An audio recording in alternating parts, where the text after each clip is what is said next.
Boa noite, professor. Boa noite. Boa noite, professor. Tudo beleza? Tranquilo? Saindo o som aí? Tranquilo, professor. Beleza, professor? Alto e claro. Maravilha. Passaram bem a semana? Opa, tá chovendo, né? Que chuvarada, né, moçada? Piraçá. Nossa, aí tá chovendo ainda? Opa, o Tigueira tá. Ah, é? Telêmaco também, com certeza, né? Tá. Derramando água. Misericórdia. Isso que é 1 minuto para cada corintiano? Nossa. Vixe, então vai longe. Poxa, você é foda, hein? Então vai longe. Tem mais corintiano que gente, né? Misericórdia. Tá bom. E por aí, pessoal, comércio, como é que anda o comércio aí? Tá normalizado ou tá com restrição? O Tigueira também é normal, professor. Só que não entra. Tem dia que estão medindo temperatura, tem dia que não tá. O Marcelo falou aqui também. O gel tá correndo solto, né? O povo é grudo um no outro. Distanciamento só se for de milímetro. Nossa. É Negócio, o... professor, passar o álcool e ingerir também. Matar, né? Tenho certeza que matou o coronavírus. Tem um povo que diz que fazer o gargarejo com bicarbonato fica bom com limão. Ai, vamos morrer todos esses trem. Tem gente que não entendeu, né? Que o álcool é pra... Radialista falando isso. É que o álcool é para passar, né? Não é para tomar, né?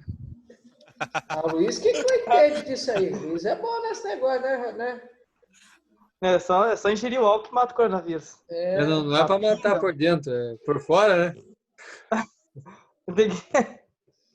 Tem que ser os dois jeitos, senhor. Tenho certeza que tá matando. Meu Deus do céu. Mas tá certo. E casos continua, pessoal? Casos? Bastante aqui. Aparecendo? Tá. Cada dia tem 10, 20, 50 na fila para esperar exame. Tem que armar aqui em Ortigueira, armaram uma barraca do lado de fora aqui. Você passa no horário que tá funcionando, só tem nego lá cheio lá dentro. Nossa. Complicado mesmo, hein? Aqui também, pessoal. Aqui continua casos também. Complicado o negócio. Queria já Parece que deu uma notícia, parece que as UTIs deu 100% aí, né? Ponta Grossa. Eu até não fiquei sabendo. Deu 100%, daí o pessoal que precisa de UTI da região aqui vai para Ponta Grossa, né? Acho que não vai mais, tem que achar outra região agora. Pois é. Esse que é o problema, né? A questão... A pessoa pegar o Covid não quer dizer que vai virar óbito. Mas se ela não tiver tratamento, daí vai, né? É assim, né? Há tempo, né? Exatamente. Olha o Igor chegando ali. Tudo bom? E aí, professor? Beleza? Chegando a moçada aí. Isso aí. Maravilha. Bem, pessoal. E as outras disciplinas tá normal? Correndo bem as aulas? Dando certo? Eu perdi muita aula. O Igor tá meio turistão. Tá faltando mais os turistas aí. Normal, esse é normal. Começando hoje, praticamente. Essa semana. Beleza, dá tempo. Tem que correr atrás agora. Com certeza. Então vamos lá, pessoal. Vamos nos aprofundar mais um pouquinho hoje na transformada de Laplace, então? Deus do livro, o trem difícil, viu? É, um pouquinho enrolado, mas a gente vai conseguir desenrolar, com certeza. Chega comigo. Oi? Chega comigo. Vamos lá. A gente vai com calma e com jeito aí, a gente tira o mistério.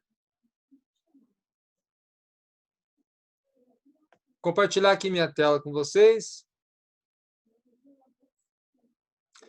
E aí nós vamos pegar um material aqui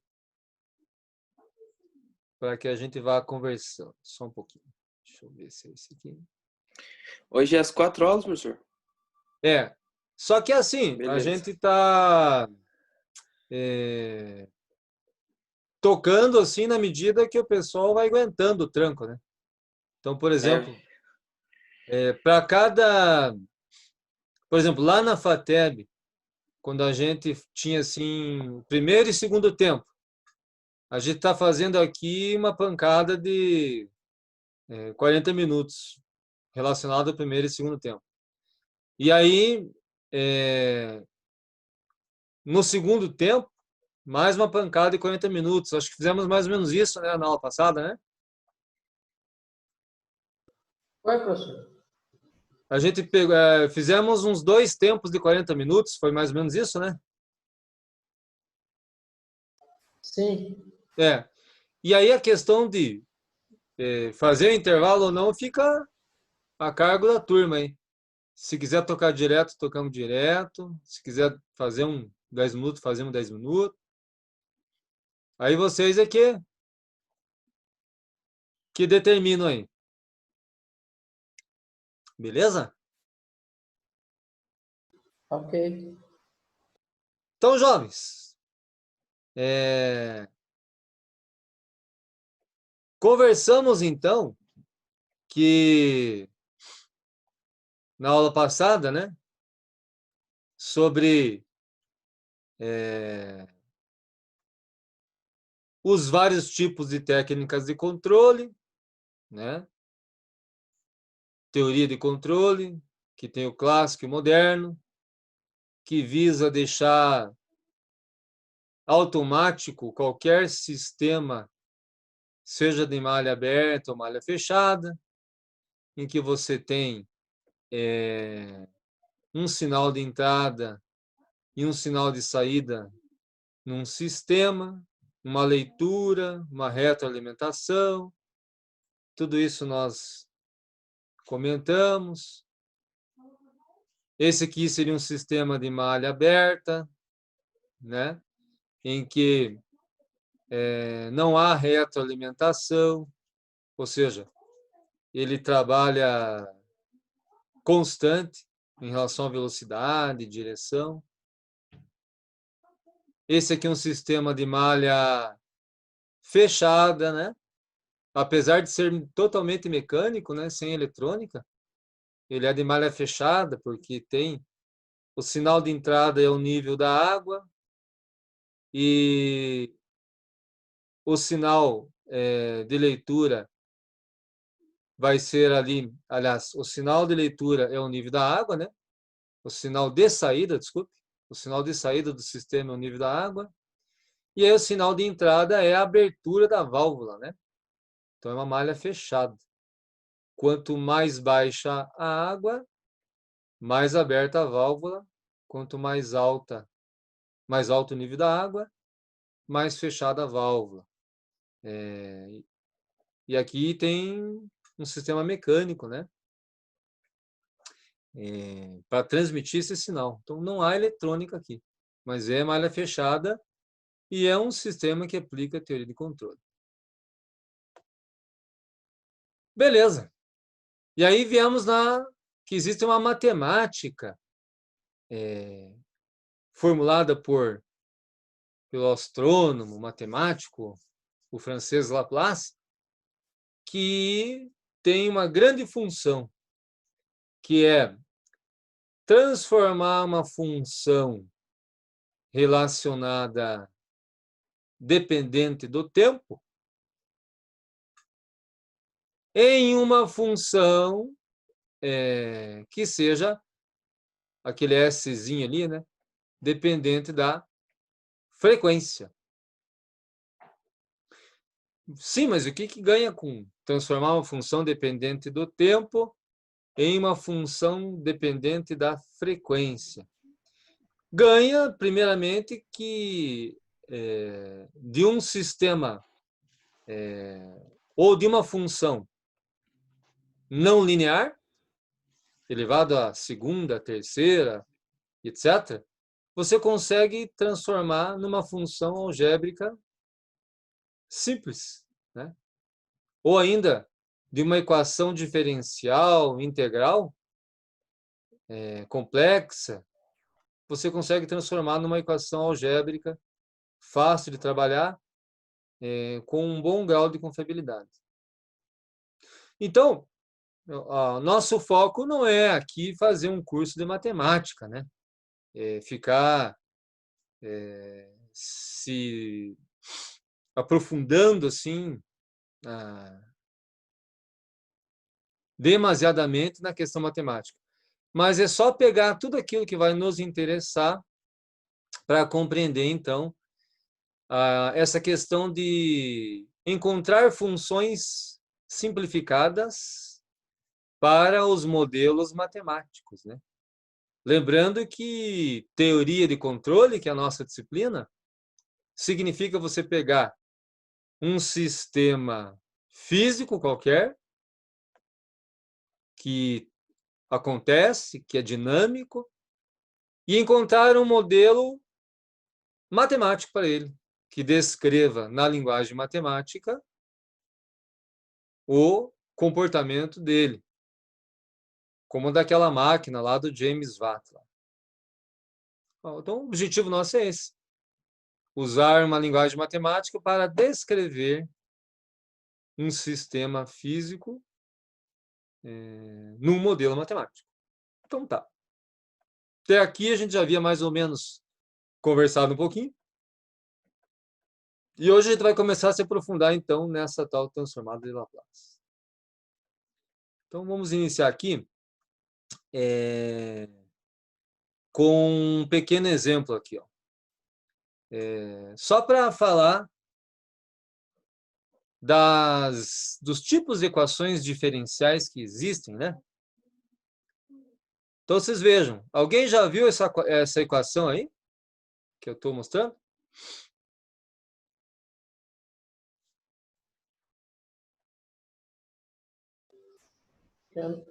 Já fizemos em...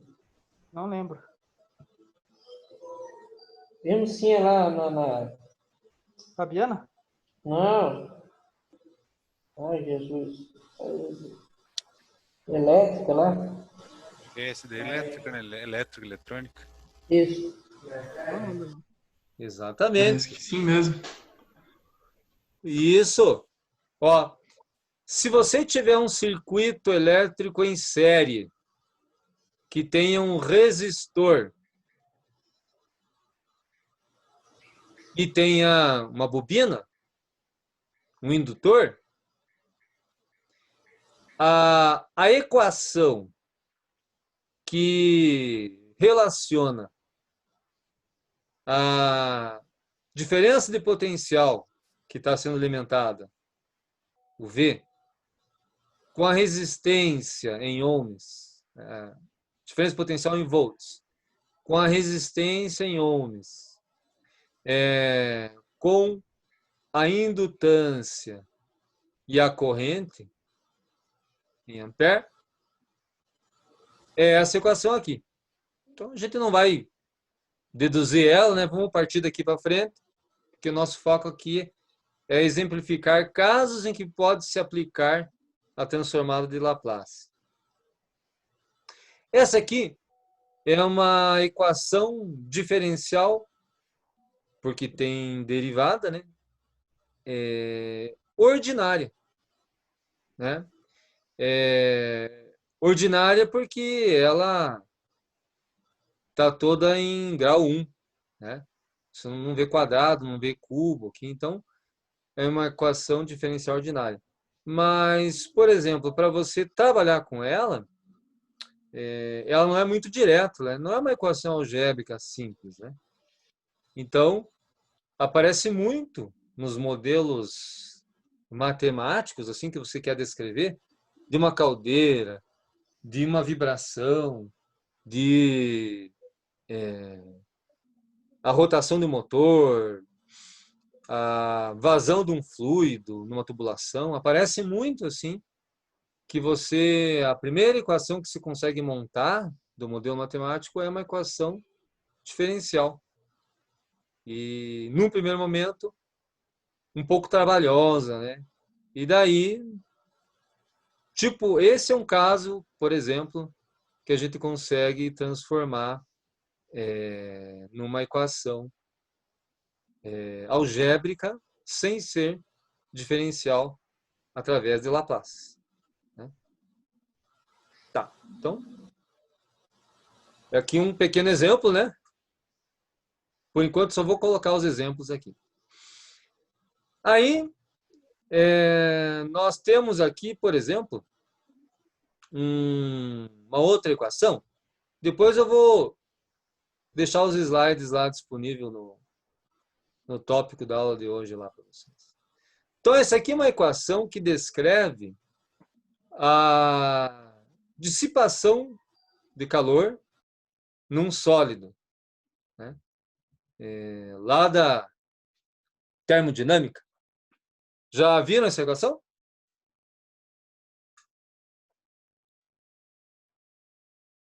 Alguém já trabalhou com dissipação de calor em sólido? Acho que foi semestre passado, uma coisa assim. A gente viu, mas não lembro se era dessa forma, não. Depende, ela pode estar apresentada de formas variadas, verdade? Então, aqui vocês vejam, esse U em relação a T, né? Temos que o U aqui, ele é a temperatura num certo ponto do sólido, né? Então, imagine que você pegou um cubo, uma chapa, uma placa grossa, e você tem uma certa temperatura, um fluxo de calor através dele, né? E você quer saber a temperatura num certo ponto. Então, a gente sabe que a dissipação do calor e da temperatura, à medida que o tempo vai passando, e à medida que você está se afastando da fonte quente, indo para a fonte fria, o lado quente, o lado frio, né? Então, imagine um sólido que você põe numa extremidade, uma fonte de calor. Depende tanto da posição que você quer saber a temperatura, quanto do tempo que passou, né? Que à medida, quando você começa a aquecer um sólido, numa ponta, até que aquela temperatura chegue na outra ponta desse sólido, vai exigir um certo tempo. E essa onda de temperatura, essa onda de calor, vai se movimentando de forma tridimensional, né? Então, por isso que a temperatura num sólido que está sendo aquecido por uma das suas extremidades, a temperatura U, ela depende do tempo e depende também da posição. Por isso que tem X, Y, Z, porque é tridimensional a coisa, né? E aqui, a dependência aqui é derivada parcial, né? Então, essa modelagem matemática de dissipação térmica em um sólido, ela, pela teoria que veio, né? Ela ficou modelada na forma de derivada parcial, de segunda ordem, inclusive, né? Em relação à posição, e de primeira ordem em relação ao tempo, né? Quadrado na posição, quadrado no tempo. Então, aqui pode aparecer também modelagens em teoria de controle que envolve equações diferenciais parciais, né? Que daí dá um pouquinho mais de trabalho, né? E esse eta aqui, essa letra grega, ele é um coeficiente de difusão térmica que depende do material. Se for cerâmica, é um valor, se for metal, é um valor, se for polímero, é outro valor, né? Então, aqui nós temos uma modelagem matemática que, para você assim utilizar ela de forma prática, fica ruim. Ela é assim trabalhosa. Então, você precisa de um artifício que é Laplace, para transformar isso numa equação algébrica simplificada. Então, aqui, ó, acabamos de ver que tem derivadas, equações diferenciais ordinárias, né? E temos também equações diferenciais parciais, né? Esses dois tipos de equações aparecem nas modelagens matemáticas na teoria de controle. Beleza. Então, aqui são exemplos, né? Para a gente saber como que pode aparecer para nós destrincharmos. Muito bem.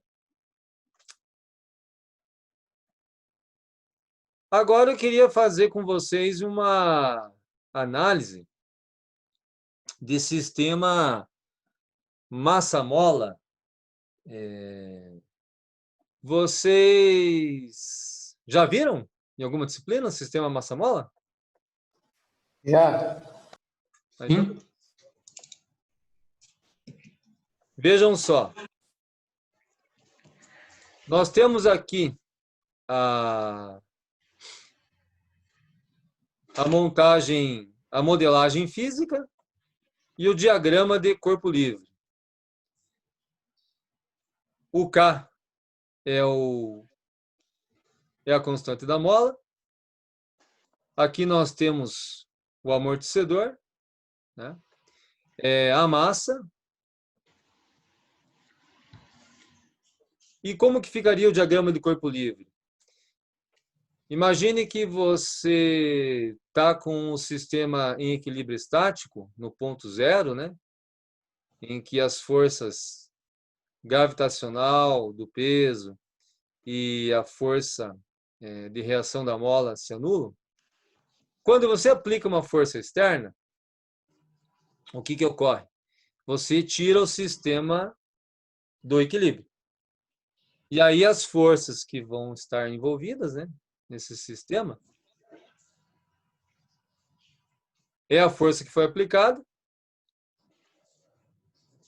é a força de resistência do amortecedor, é a força peso da massa e é a força da mola. Deixa eu perguntar para vocês. Se nós pegarmos esse sistema massa-mola e virarmos ele de ponta cabeça, não se transforma num amortecedor de carro?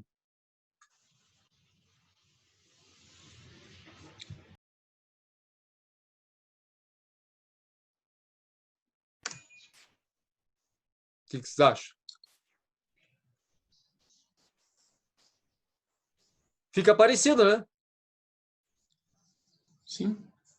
Porque essa força aqui, ó, é a força, essa força externa, são as forças do solo, né? Que à medida que o pneu passa assim por um ponto mais alto, um ponto mais baixo, você tem a movimentação da massa que é o próprio veículo, né? E aqui, o elemento de máquina que faz a função mola ali e o elemento de máquina ali que faz a função de amortecedor. Então, isso aqui, se mudar as posições aqui, a gente tem o amortecedor do carro, né? Jogarmos o K e o B lá para cima, né? A massa do carro, então, é transmitida através do pneu, as irregularidades do solo para a massa que é do carro. Porque a ideia é que o carro fique no maior equilíbrio possível, né? à medida que se desloca, e o pneu oscila, né? Assim como amortecedores de prédios, né? A ideia é que, nas modelagens matemáticas, né? A ideia, assim, parece engraçado, né?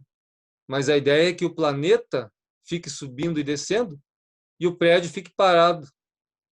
É meio estranho de dizer, né? Mas uma modelagem ideal é essa, né? O planeta Terra fica subindo e descendo e o prédio que você mora fica parado. Isso é uma modelagem ideal, porque daí não vibra o prédio, né? Faz sentido? Com certeza. Vocês já viram aqueles cameraman assim que a filmadora tem um braço quase que robótico assim acoplado no corpo do câmera, e aí o câmera vai correndo assim, o, o profissional lá vai correndo, e quando uma pessoa corre, ele fica assim variando, né, de altura. Mas a câmera fica parada, né? Uhum. É ele que oscila. Então, essa que é a proposta de uma modelagem de sistema massa-mol. Então, vamos ver aqui como que ficaria um pouquinho de equação aqui. A gente só está, assim, iniciando, né? Colocando exemplos, né? Para não assustar, né? Para a gente não pegar raiva, né? Tem que pegar gosto, não pode pegar raiva. Então, vocês vejam. A modelagem matemática nada mais é do que aplicar equações físicas que descrevem o fenômeno, né? Então, por exemplo, pegar aqui. A somatória das forças horizontais ali no nosso sistema não tem. Somatória de forças horizontais. Né? Condição de equilíbrio estático, né? Que é o que você quer, um equilíbrio estático.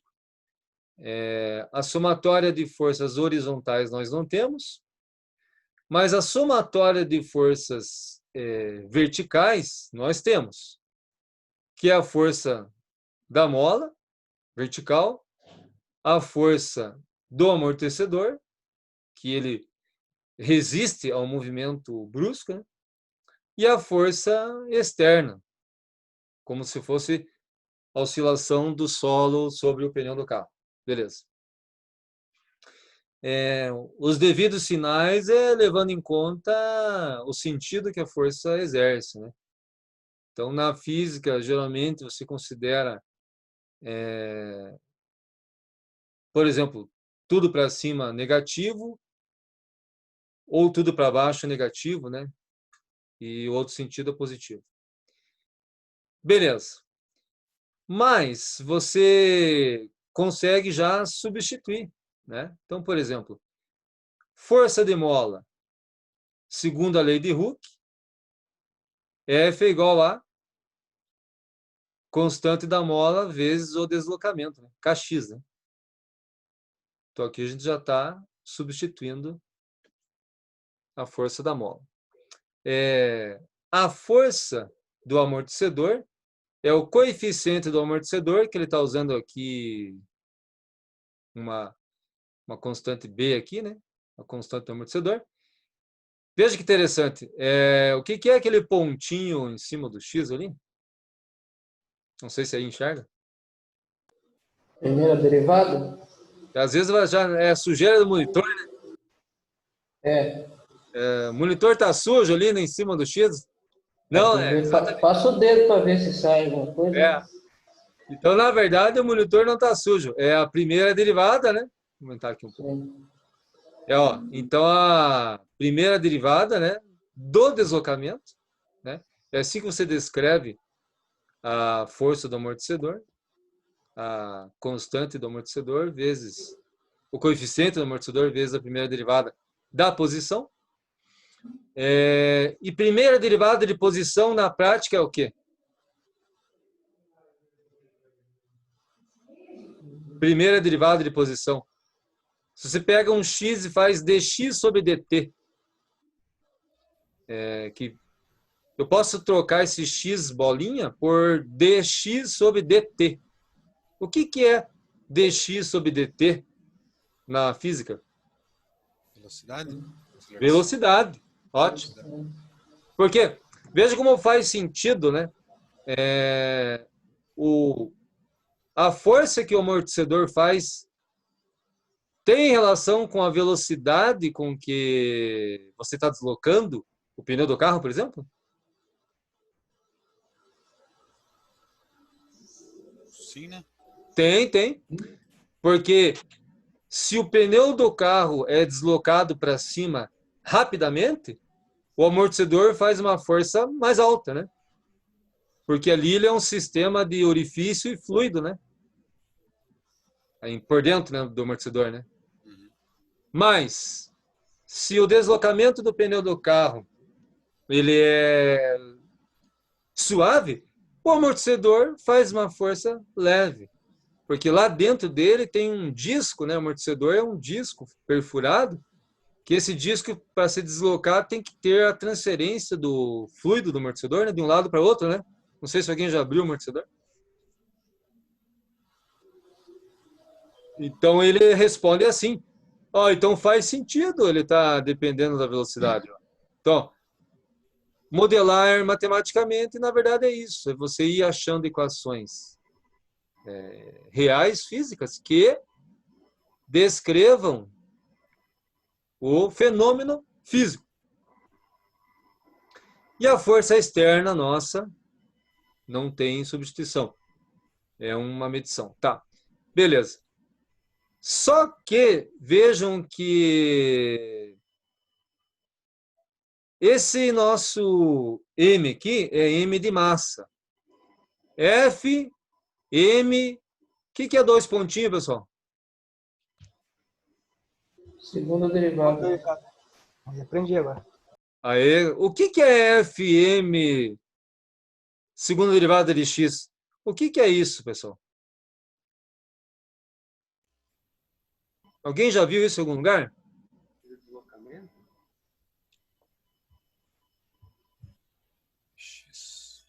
FM, segunda derivada de posição. O que é a segunda derivada de posição? Aceleração e Aceleração. Aceleração, perfeito.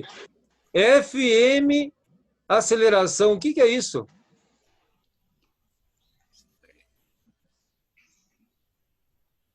FM, aceleração. O que é isso? Alguém já viu isso? massa e aceleração é força, né? Não? Tinha um tal de F igual a MA, sim? Tinha. Certamente, né? É a segunda lei de Newton, né? Uhum. Força, massa vezes aceleração. Então aqui, ó, esse x, 2 pontinhos aqui, para nós é um A. Opa. Derivada segunda, né? Aqui seria d quadrado x sobre dt quadrado, né? Então, para eu trocar aqui esse x, 2 pontinhos, eu troco por d quadrado x sobre d quadrado.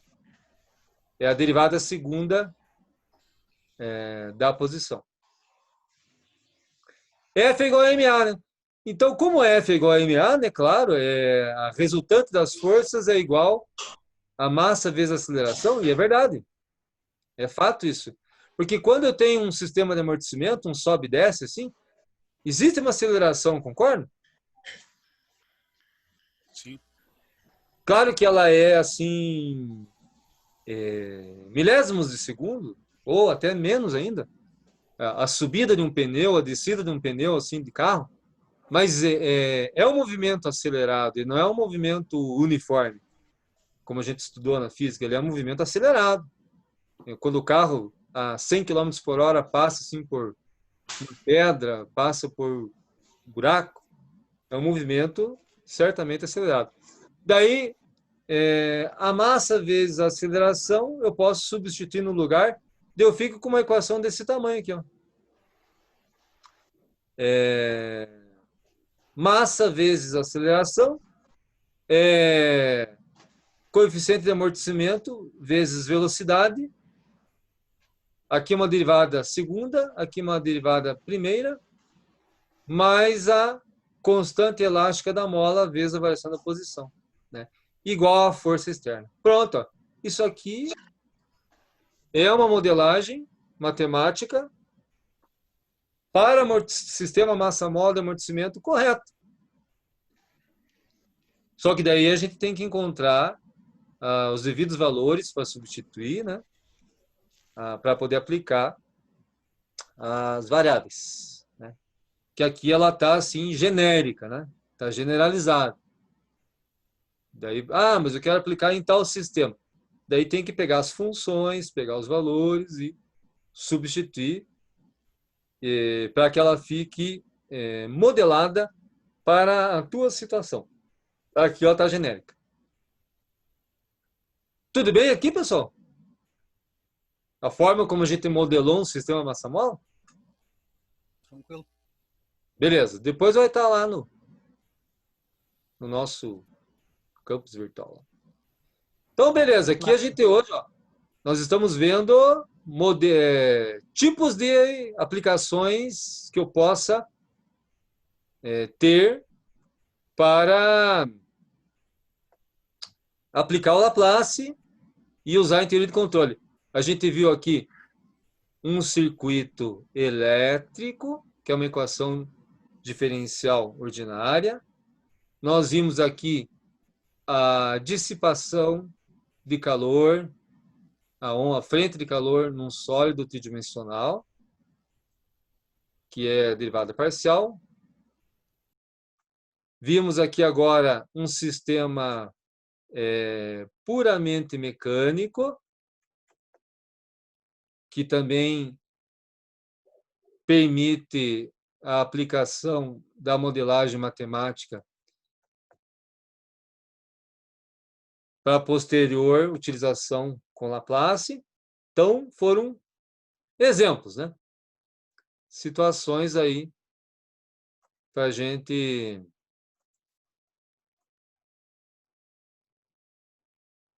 ver, assim, as oportunidades de uso. Tá. Bom, agora a gente vai passar aqui para um exemplo da transformada de Laplace em si. Como eu falei para vocês, né? Eu tenho aqui uma função dependente do tempo. Ó, um f de t. Uma função dependente de tempo. E após aplicar Laplace, né? Ó, colchete, chave, não, esse é o colchete L diferenciado de Laplace. Ela se transforma numa função dependente de frequência, f de s. Ela fica posicionada ali, ó, em cima do número de Euler. Ali, ó. Então, essa aqui é a dedução do francês Laplace. Ó. É uma integral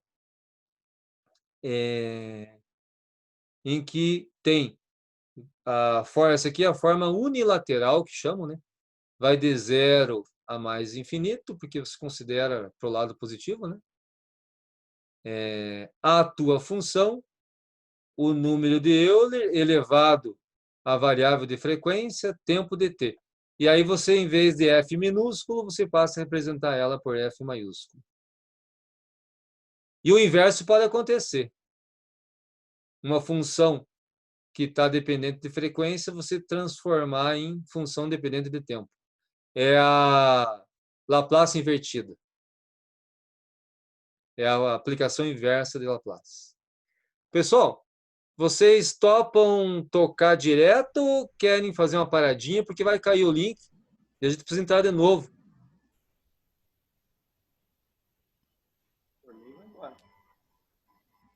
Tanto faz, se vocês quiserem. É direto, professor. É? Tocar direto. Então, eu vou derrubar aqui e